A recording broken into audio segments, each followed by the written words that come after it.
All right, hello everyone. Welcome to the analysis meeting on April 19th, 2022. A special one today as we will be focusing on the MLA and its main timeline. So we'll start with our check-in as usual, just for the analysis folk, and then we'll go right into the MLA stuff. So I wanted to start with kind of the original creation and reasoning, where that came from, its further development, then its transition into kind of, I guess, an actual system where we believed it could potentially be on Zenith. So that's where we introduced the screw calculator and also the centering ring material trade study. After that, I'll talk about the force distribution throughout the system, and then move on to some recent updates that we've had regarding our conversation with Eric last week, and just more stuff that analysis has done. And then kind of looking forward to what's next with the entire system and what can we plan to do. Then for the non-analysis people, you're welcome to leave after that, or you're also welcome to stay.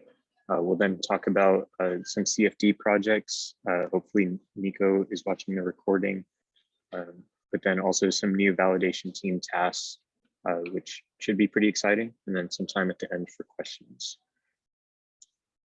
So just as usual, if there's any recent task progress that you have made, and I'd love to hear about it. And also if you know your final schedule, that would be cool to know. And then just for fun, any summer plans that you may have.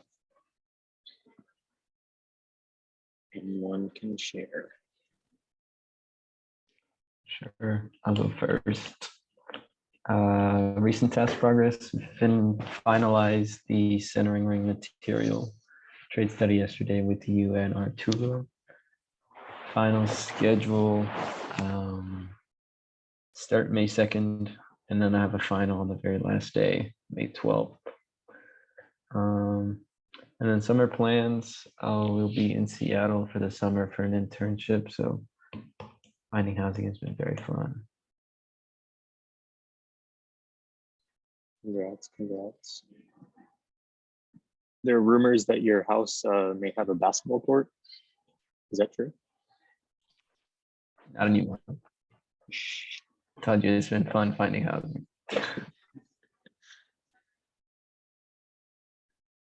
Well, for me, kind of as Omar mentioned, was in the lab yesterday and finished finally the centering material trade study. I know that was pretty confusing in terms of the timeline of the information that we needed and how it was gathered, but glad to get that out of the way and be on the same page with everyone, hopefully, especially after today's meeting.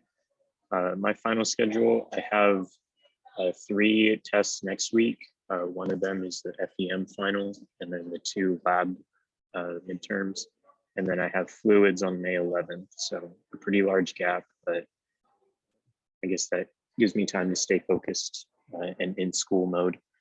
For summer, I will be in Huntsville for Lockheed Martin and that internship. So kind of looking forward to it, kind of nervous, but it should be good. Really excited for Spaceport in the summer. That should be a lot of fun. I don't think anyone has gone on the team, so building a connection and finally being able to go to Spaceport and actually physically compete after all these years should be really cool. Yeah, I'll give a few seconds if anyone else wants to share anything. If not, we'll move on to the next topic.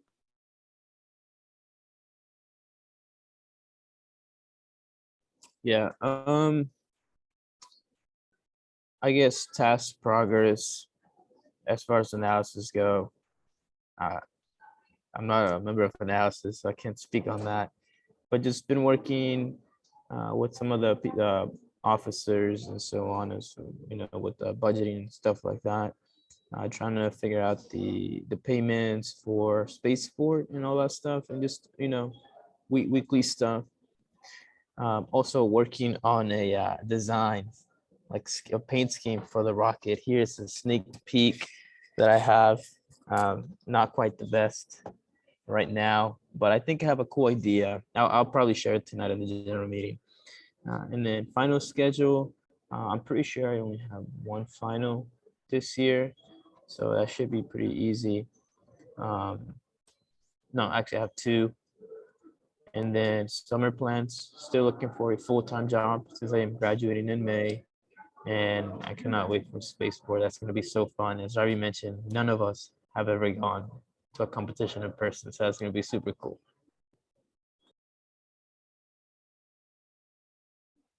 Thank you for sharing, Irvin. Moving on to the MLA. So just to introduce what exactly the MLA is, it stands for Modular Lower Assembly. This consists of the motor cover, which we're looking at around a 25-inch fiberglass tube to cover the motor casing. And then inside, well, the motor casing is kind of what we have in the lab, the hardware of the motor. And then the motor cover will be a fiberglass tube that goes over that. 3 centering rings to the system, obviously 4 fins, and then kind of just the necessary hardware, which I'll talk about as we get into more specifics. But this essentially replaces the functionality and the purpose of the MMM from Oberon. We're able to secure the motor and the fins to the airframe through this entire assembly. And we also do not have to rely on the boat tail carrying any of the load. So that's really beneficial to us because we can put all of our load bearing components that are pretty much COTS components, I guess, and we don't have to rely on the boat tail because I know it's our kind of first time attempting it and may not be the best idea with our familiarity in that fabrication process. But yeah, shout out to Structures for their work on that. They've been doing an incredible job and y'all deserve all the credit in the world.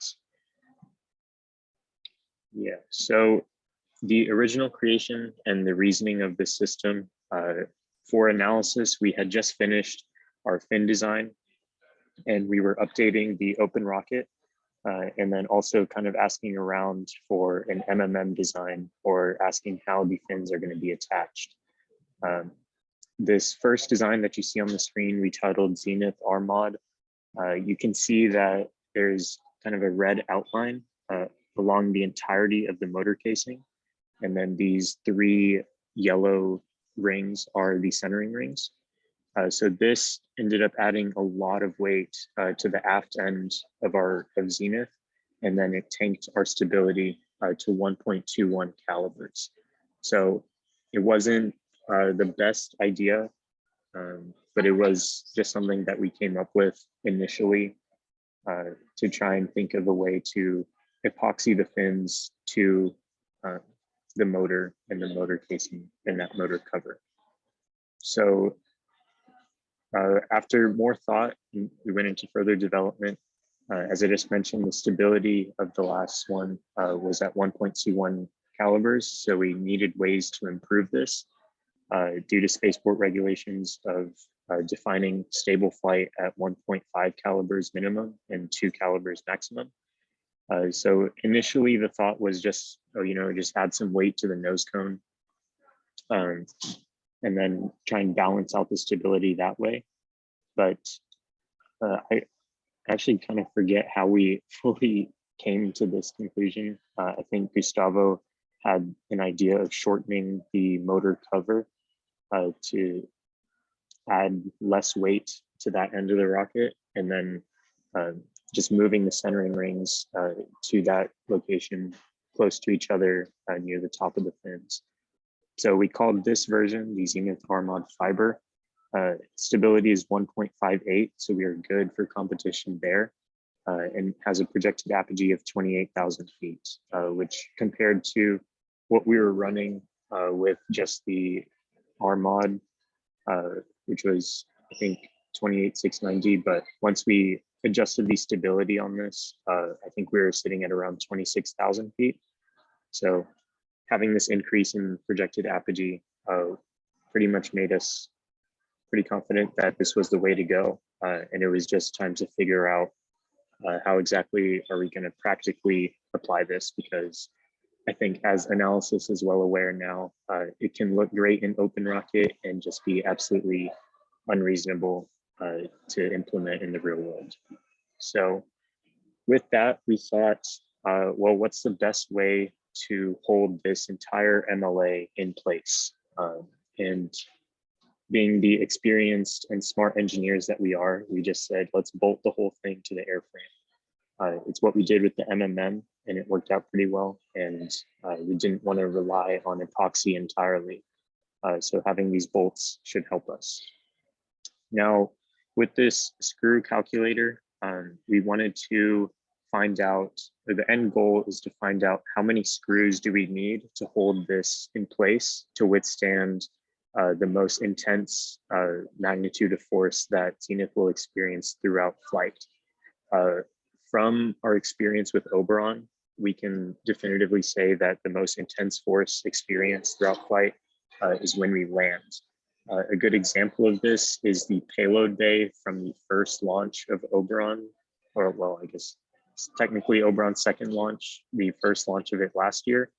When we launched, we had the payload bay secured to the airframe through 6 plastic rivets. And those 6 rivets were holding up roughly 8.8 pounds of that entire payload. So it survived launch completely fine, worked as intended. But as soon as Oberon hit the ground and landed, all 6 of those rivets sheared completely and sent the payload bay flying straight down the airframe. So one thing we wanted to assume with Zenith scenario is that we land completely vertically, which we believe to be the worst case scenario. The reason being is that if we land like a pencil and just completely vertically, all of the force will shoot right through our MLA and be concentrated entirely in that assembly. If we're landing at an angle, we don't get that force concentration, and instead we'll be hitting probably the fins, some of the boat tail, and all that force won't be going straight through the MLA.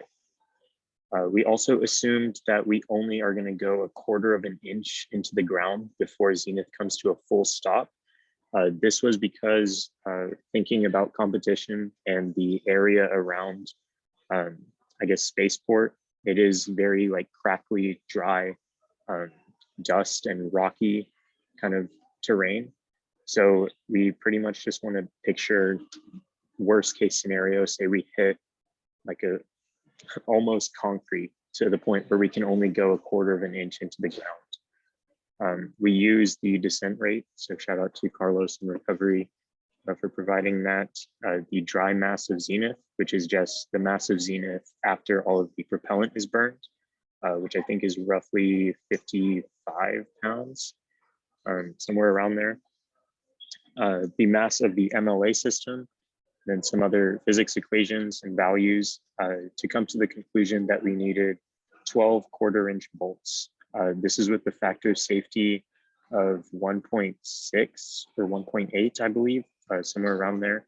But I did link the calculator, so I can send the slides in the Rocket Team General chat after this, where you'll be able to access the screw calculator. But if you do enough digging on the analysis drive, you can also find it there.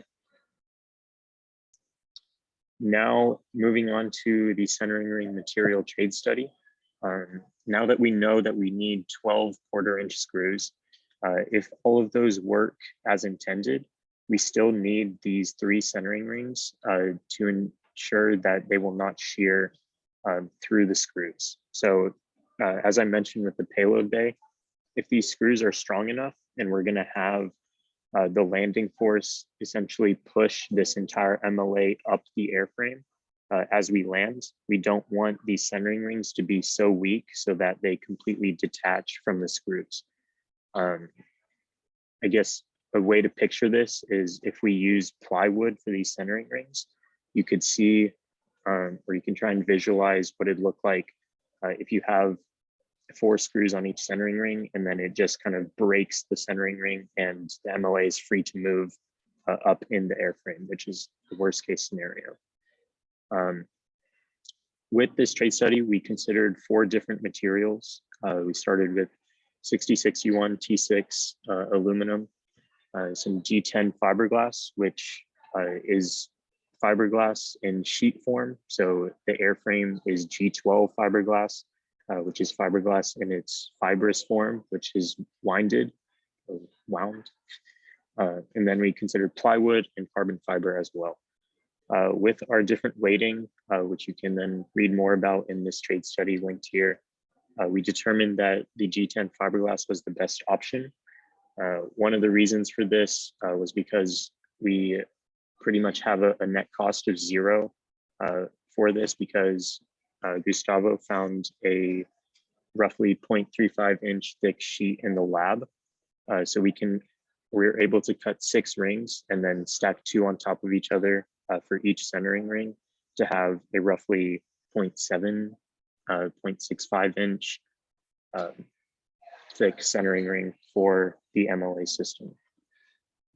I think we found that carbon fiber was technically the strongest, but because of its cost and timing of where we're at, we're also able to machine the fiberglass pretty easily through Dom and his dad's water jet cutter. So that was always a free option to us as well. So just the benefits of the cost were really what swayed us to G10 fiberglass. Now to talk about the force distribution. Sorry for the figure. It was expertly drawn by Irvin and Gustavo, so thank you all for that. But we are working on some CADs to get a much better visual understanding, and then also to run some more analysis on the system. But pretty much wanted to talk about what happens when we land, assuming that we land completely vertically. So if you see where my mouse is, this little black part is the lip of the motor casing. If you go and look at the motor casing in the lab, you'll see there's like a ring at the very bottom. That's what this represents. I think this doesn't include the nozzle, so it's not technically the very, very bottom, but that's the ring of the motor casing.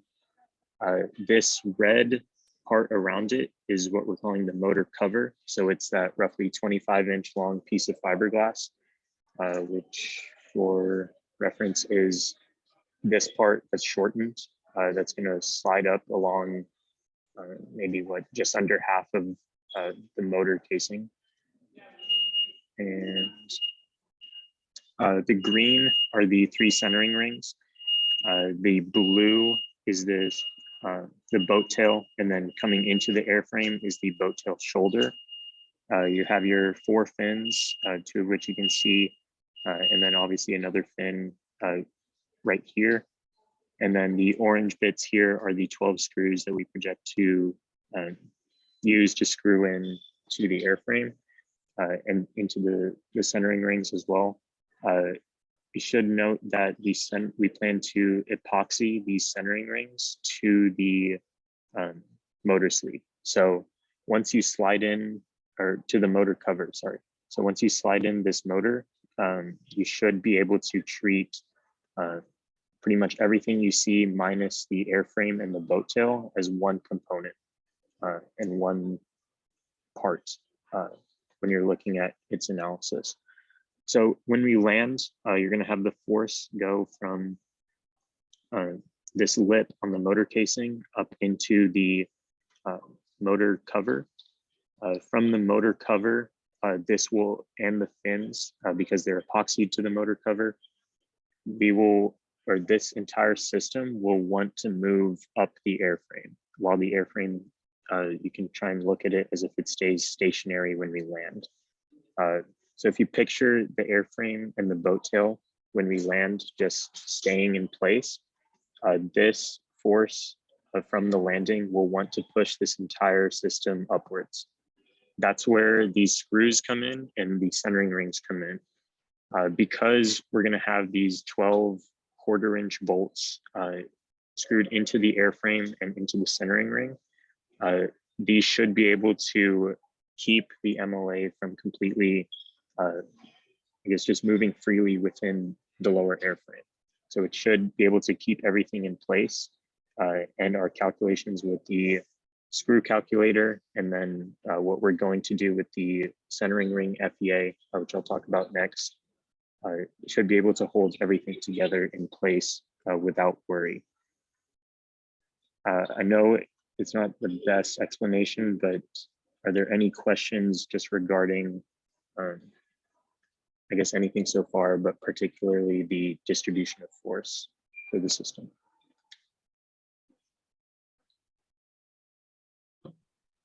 My only question was, when you guys moved the fiberglass sleeve back, did that shift the center of mass back to or forward? Because you were trying to make it go more forward, but that made it go back somehow. Yeah, so when we shortened the, because this was our previous design, having this full motor cover. So when we shortened it, it took away mass from the aft end, and it was able to move our center of gravity up. I guess this way. So you can see here, our center of gravity is at 69.9 inches.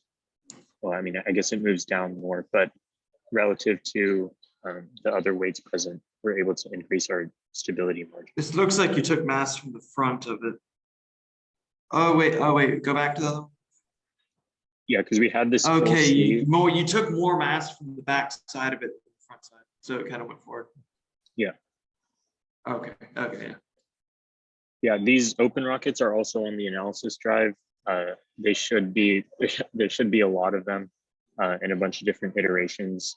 So if you're curious, then you can go back and look at them too. I don't think the weights in the nose cone for each of these designs were consistent, but we're still projecting about a roughly 1 pound weight to be added to the nose cone for this configuration as well.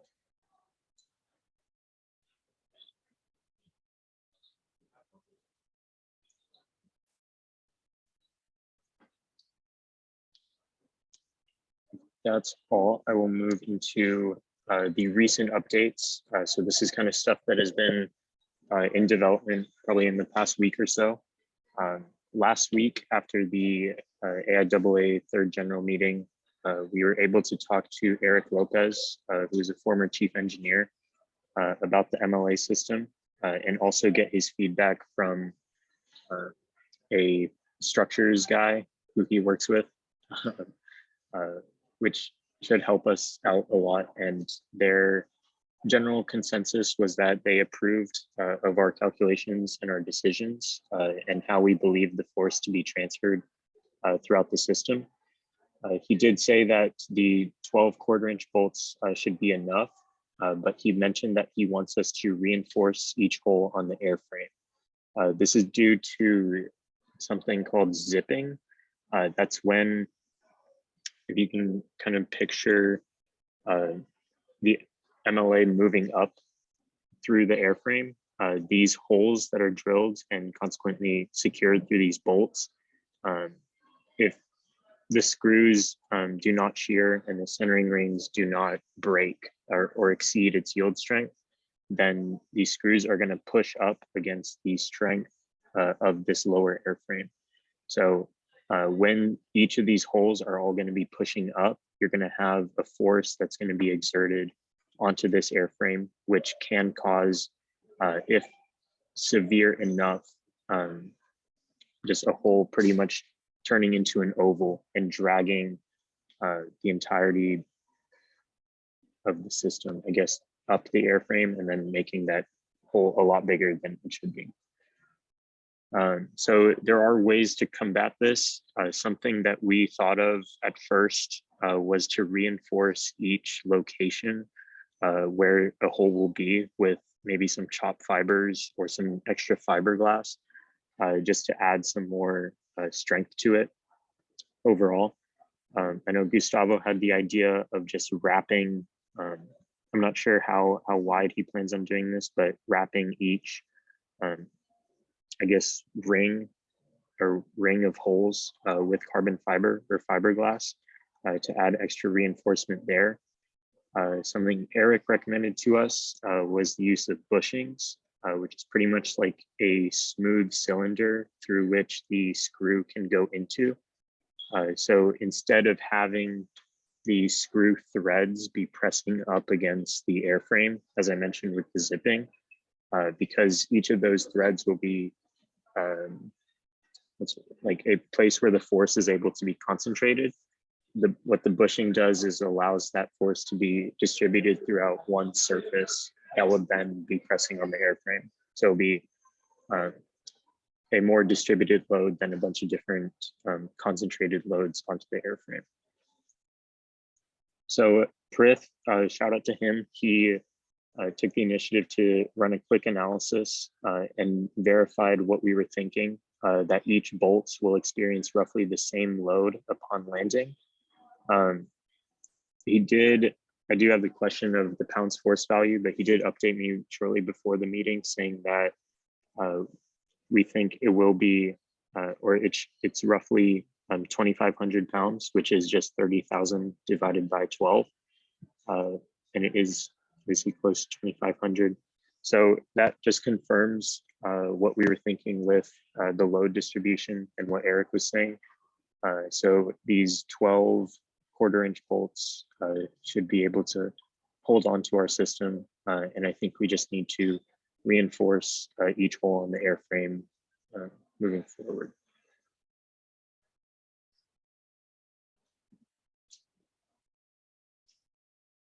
Yes, Kurt, the CG will move forward as the motor burns. So that's kind of why within all of the analysis open rocket simulations, we've been kind of aiming for a lower CG, kind of as close to 1.5 as possible, just because it will increase as we lose mass from the propellant. Yes, now you may be asking what's next? Well, first for analysis, we need to finalize the centering ring design, especially the bottom centering ring.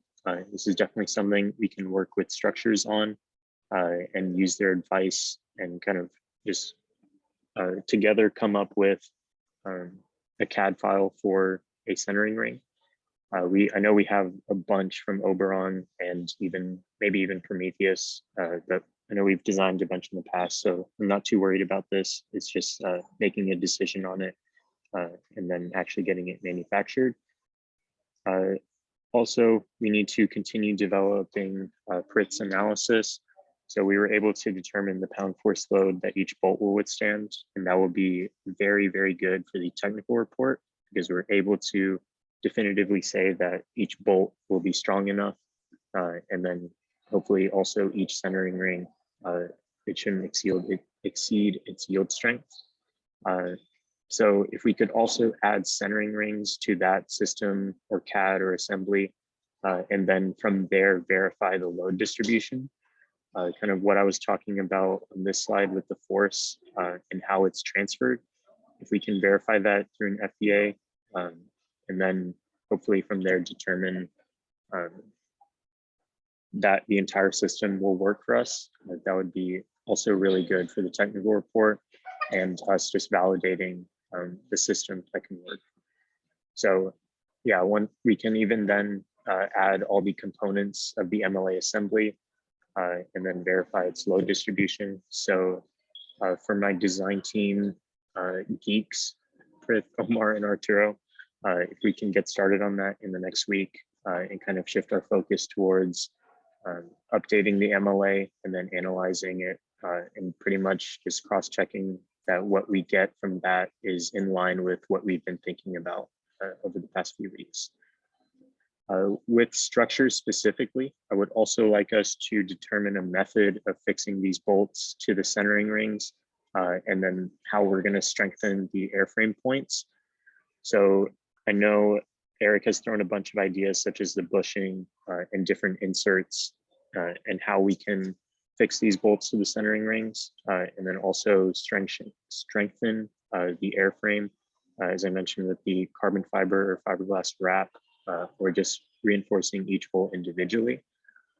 For analysis, I think it would be cool if we could somehow quantify how much strength a certain reinforcing method adds, because then not only can we say that we're reinforcing this, we can say, hey, we're going to reinforce this and it will add this much strength. And we did this particular reinforcement method because it adds the most strength to our airframe.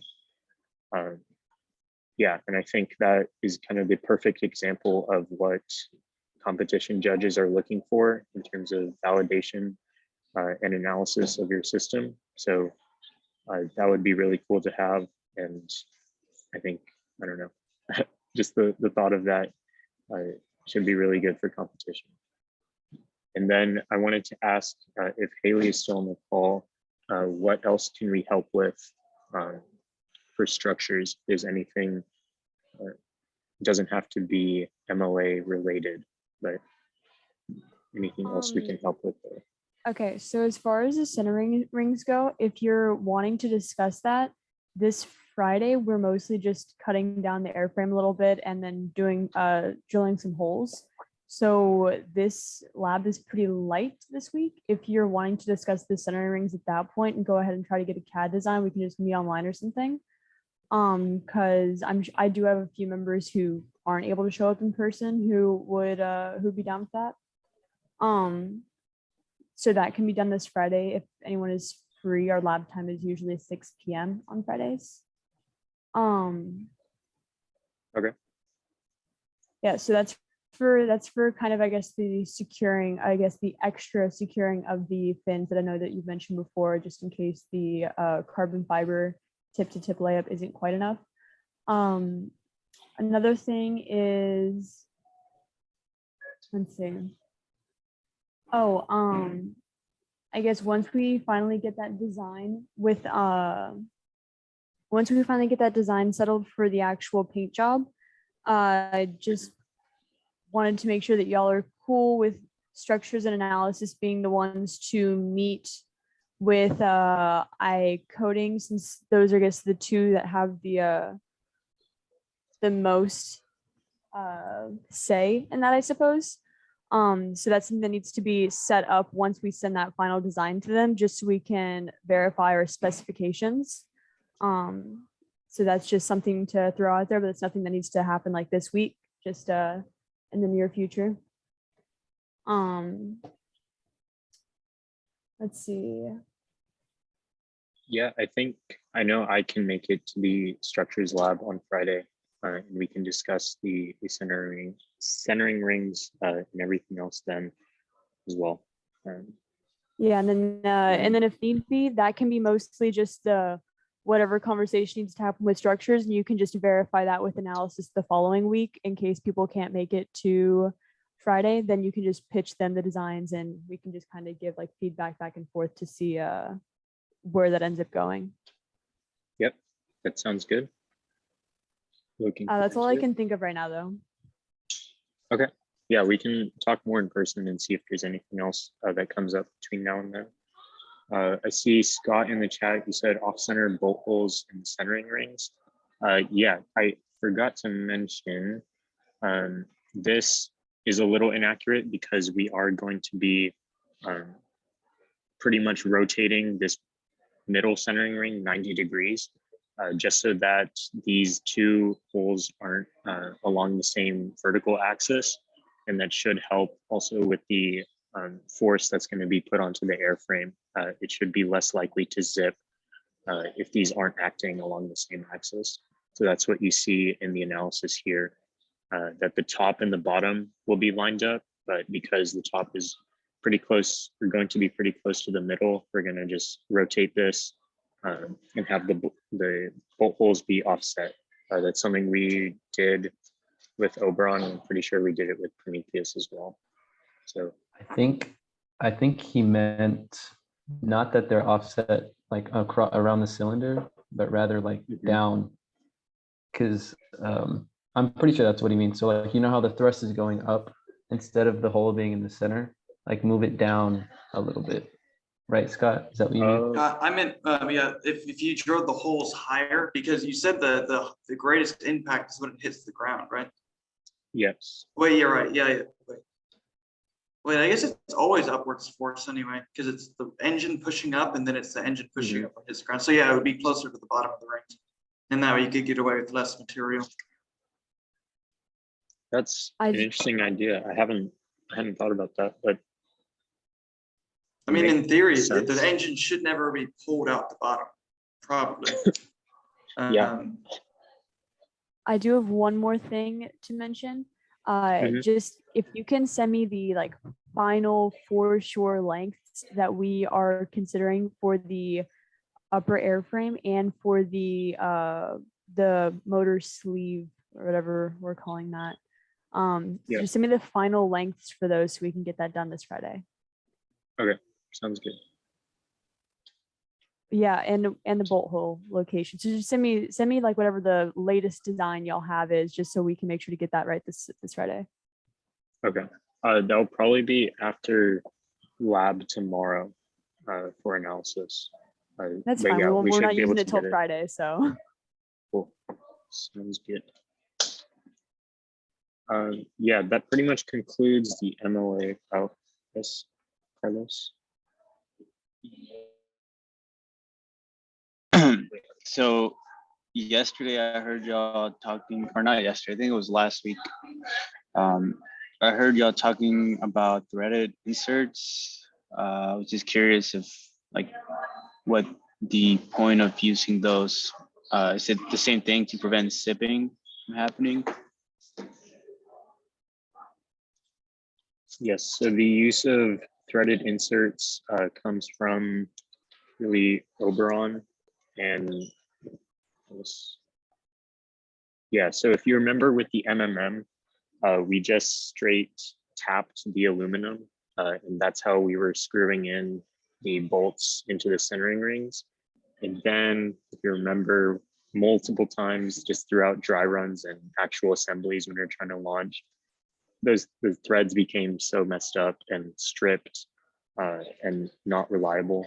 So if you remember also when we made the new thrust plate, we had the idea of using inserts instead of threading the motor retaining rings into the thrust plate directly, just because tapping aluminum is just generally not the best method of practice, as we found out. So these, I guess they're not threaded inserts, they're more press-in inserts. So they won't have any external threads in the hole. So you're able to kind of just hammer them in to the hole, and it'll have an inner thread where you're able to secure the bolt or the screw to it. And then that way you don't have the external threads each kind of having their own concentrated load onto the centering ring. And yeah, just tapping material. Also to add to that, Ravi, I would say that another consideration for the centering, like the threaded insert for the centering rings, is really just so you have something to thread the bolt into, because essentially the bolt is just being a pin, and that's all you want it there for, so it can transfer the load from the upper airframe down into the MLA when it hits the ground, or the thrust and vice versa. But you need it to be able to thread into something, and that something in this case is just going to be a threaded insert.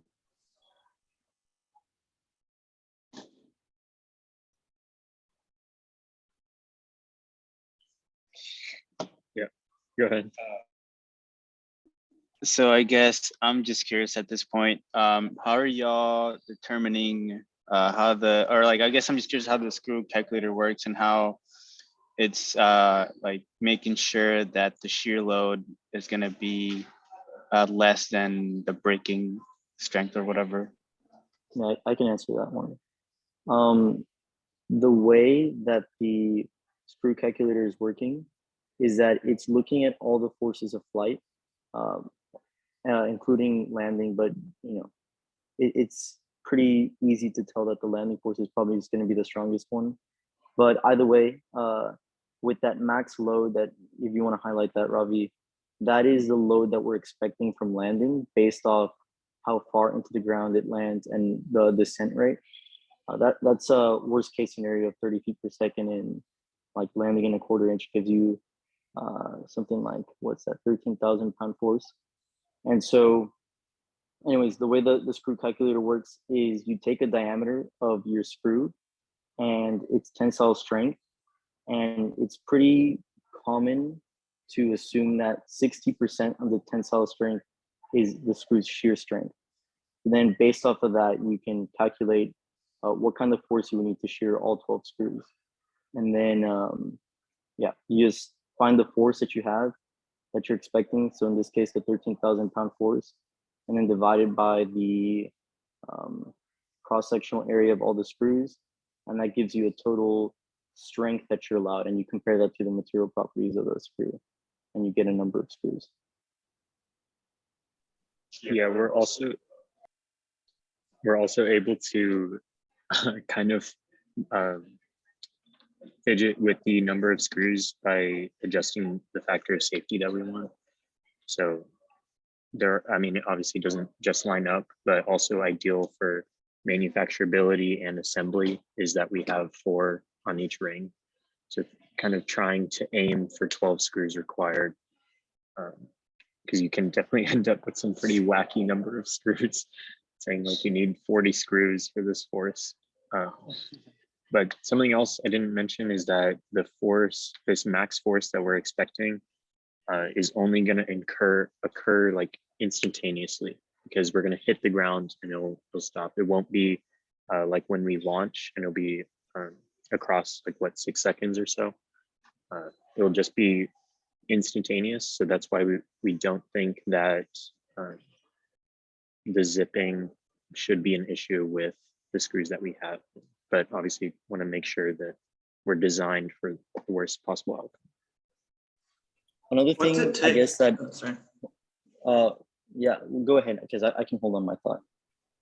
I was wondering, how much does it take to put like a little bit of like an impact absorber at the bottom? I mean, obviously not on this one, and I know with the boat tail and all that, it's kind of hard to fit anything else down there.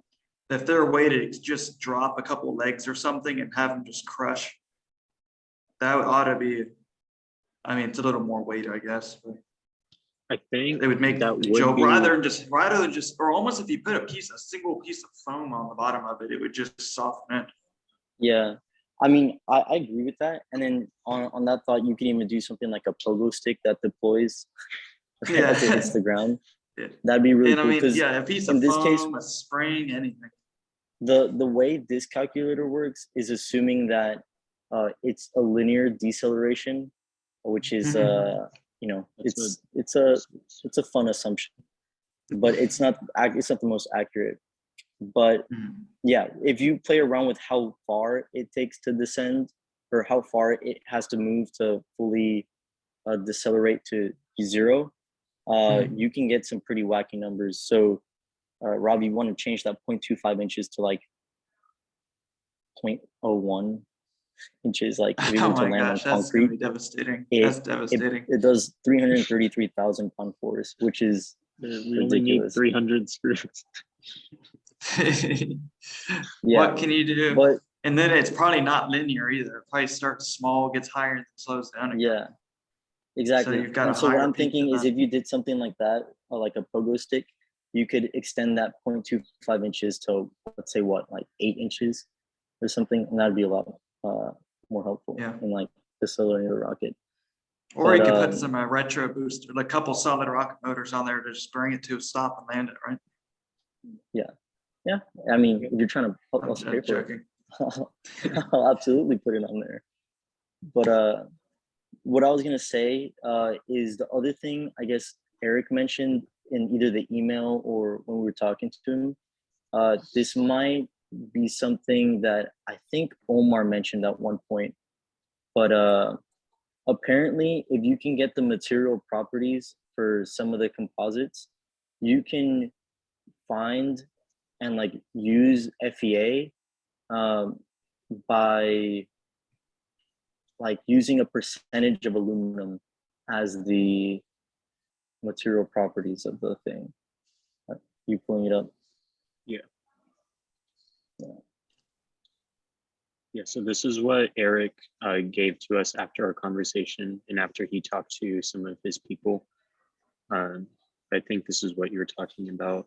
Mhm. He talks about it for carbon fiber, saying that it's standard to define carbon fiber's yielding strength as a certain percentage of aluminum.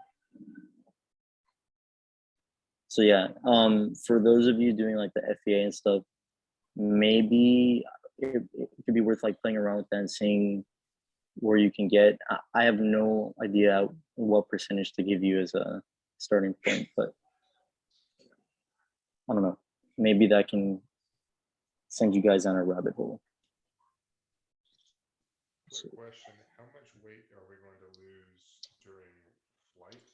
And are you considering? I have a question for Carlos, if he's still here. I think Kurt was talking, but I can Yeah. barely hear you, Kurt. Oh, how much weight are we losing from the rocket during launch? And then also, are you considering the weight of the nose cone and parachute? Because those are not going to be part of the impact force. Kurt, whatever it is, you're gonna have to type it in the chat because we just can't hear you. Yeah, I mean, I I actually heard heard the some of it. question. I heard him. I could try to repeat it.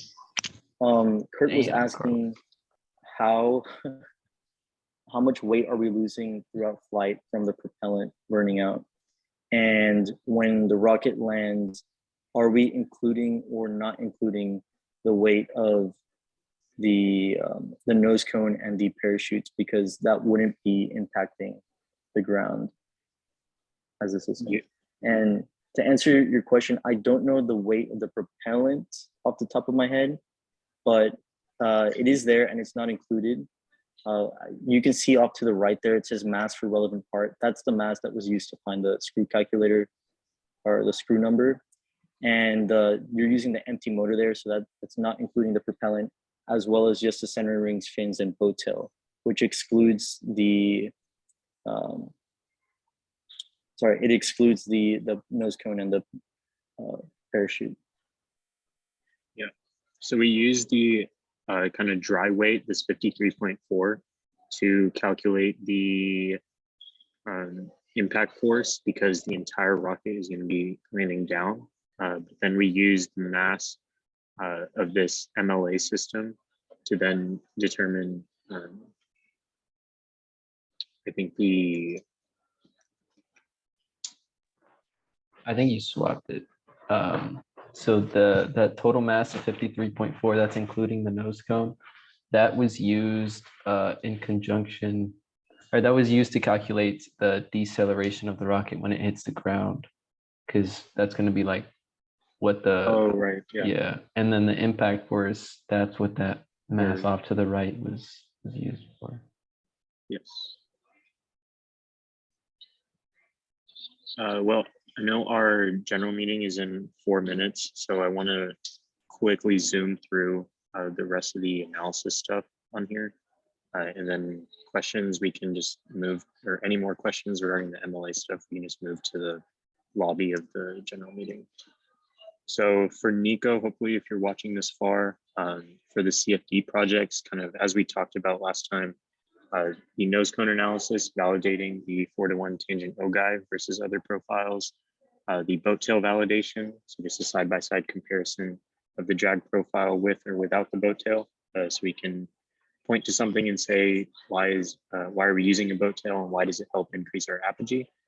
And then some surface roughness analysis, a side-by-side comparison of drag profile of a rough versus smooth surface. I know it should be kind of self-explanatory, but just having the data there to point to should be super helpful. And then I guess you can message me if you're watching this, an expected completion date. I think it would be ideal to have Friday, April 29th, but I don't know what your schedule is looking like and how much progress you've made. So just message me and we can figure something out. For the validation team, I know, I'm so sorry, it's been kind of a fluster of amount of tasks for the design team, but I do have some stuff for y'all. Most importantly, or I guess at the top of what I have looked into is the recovery detailed CAD. I know we kind of pushed that to the side about a month ago. We never really got into it, but also thanks to Gustavo and Irvin, we have some more stuff that we can look into. The compression testing data, from the SRAD fiberglass tubes from last year's structures team. That still needs to be analyzed. There's some friction testing that we can look into. And then even from 3 years ago, I think they ran some tests on bulbous versus countersunk screws. And I think the data should still be somewhere on the drive and analyzing that. I have the recovery detailed CAD task kind of planned out, but for these other three, I'll have to go into, I'll have to look into them more and then get back to y'all sometime this weekend probably. But for the recovery detailed CAD, Carlos wants us to help recovery CAD the upper avionics bay bulkhead. It includes a list of these components: the terminal block, the U-bolts, the black powder charge holder, the CD3 CO2 kit, and the pigtail connector. We will have to be in the lab, probably with Carlos again, to show what exactly we need to CAD. And Charlie, if you can take this on, I guess Will and Amy, you're also able to help him out with that for the time being, just as I find more of what we exactly need and what to do with these other three tasks. But yes, that is the end of the analysis meeting. Unless we have any more questions, I guess I think we need to get off the Zoom to start the next meeting, but I appreciate everyone coming out. Hopefully the explanations weren't too long-winded. Thank you all for That was listening. interesting. Thank you, Scott. See you all in the general meeting.